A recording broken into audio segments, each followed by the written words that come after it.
নমস্কার, গুরুকুল ইনফো চ্যানেলে জানাই আপনাদের স্বাগত। প্রফেশনাল ট্যাক্স বা পি ট্যাক্স আমরা সকলেই মোটামুটি কাটিয়ে থাকি। পি ট্যাক্স যারা বেতনভুক্ত বা যাদের ইনকাম একদম সরকারি নিয়ম অনুযায়ী আছে তারা কিন্তু পি ট্যাক্স কাটান। পুরনো পি ট্যাক্সের স্ল্যাব অনুযায়ী এখনও পর্যন্ত আমরা পি ট্যাক্স কাটাচ্ছি। নতুন প্রস্তাবনা পেশ করা হয়েছে পশ্চিমবঙ্গ সরকারের দ্বারা।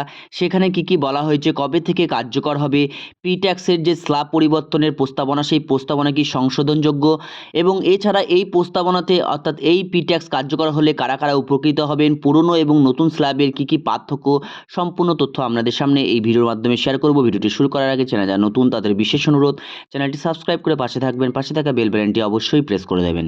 18ই আগস্ট 2026 দ্য কলকাতা গ্যাজেট প্রকাশিত হয়েছে। পশ্চিমবঙ্গ সরকারের অর্থ দপ্তরের রেভিনিউ বিভাগ থেকে এই নোটিফিকেশনটি বের করা হয়েছে। 7/8/2026 কলকাতা গ্যাজেটের অতিরিক্ত প্রথম খণ্ড প্রকাশিত হয়েছে এবং সেই আইনের 3 নম্বর ধারার উপধারা অনুযায়ী নতুন একটি তফসিল প্রবর্তন করা প্রয়োজনীয় বলে বিবেচিত হয়েছে। সেখানে এই ধারার ক্ষমতা প্রয়োগ করে মাননীয় রাজ্যপাল তফসিলটি নিম্নোক্তভাবে সংশোধন করেছেন। যদিও প্রস্তাবিত সংশোধনটি একদম আপত্তি বা পরামর্শ আহ্বান করা হয়েছে, অর্থাৎ কলকাতা গ্যাজেটের অতিরিক্ত সংখ্যায় বলা হয়েছে এই সংশোধনের বিষয়ে তাদের কাছে আপত্তি বা পরামর্শ নেওয়া হবে। এই বিজ্ঞপ্তি প্রকাশের তারিখ থেকে 14 দিনের মধ্যে প্রাপ্ত যে কোনো আপত্তি বা পরামর্শ যথাযথভাবে বিবেচিত হবে। নতুন পি ট্যাক্সের স্ল্যাবের যে প্রস্তাবনা সেই প্রস্তাবনাতে বলা হয়েছে 20,000 টাকা পর্যন্ত যাদের ইনকাম তাদের পি ট্যাক্স নীল, 20,000 প্লাস অর্থাৎ 20,001 থেকে 30,000 পর্যন্ত যাদের ইনকাম তাদের 100 টাকা প্রতি মাসে লাগবে, 30,001 থেকে 50,000 পর্যন্ত যাদের ইনকাম তাদের 140 টাকা, এবং 50,001 থেকে একদম 1 লাখ পর্যন্ত যাদের ইনকাম তাদের 170 টাকা পার মান্থ, অ্যাভোভ 1 লাখ হলে 208 টাকা পার মান্থ অনুযায়ী পি ট্যাক্স লাগবে। আগের নিয়ম অনুসারে 10,000 পর্যন্ত যাদের ইনকাম ছিল তাদের পি ট্যাক্স লাগতো না। 10,001 থেকে 15,000 হলে 110, 15,001 থেকে 25,000 পর্যন্ত 130, 25,001 থেকে 40,000 পর্যন্ত 150 এবং 40,000 প্লাস হলে 200 টাকা পি ট্যাক্স লাগতো।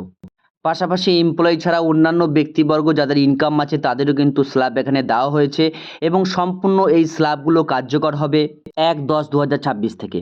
এই প্রস্তাবনার পার্ট সি যেটা দেওয়া হয়েছে সেখানে ক্লাস অফ পার্সন অর্থাৎ যারা অন্য পেশায় জড়িত তাদের এখানে ভাগগুলো দেওয়া হয়েছে।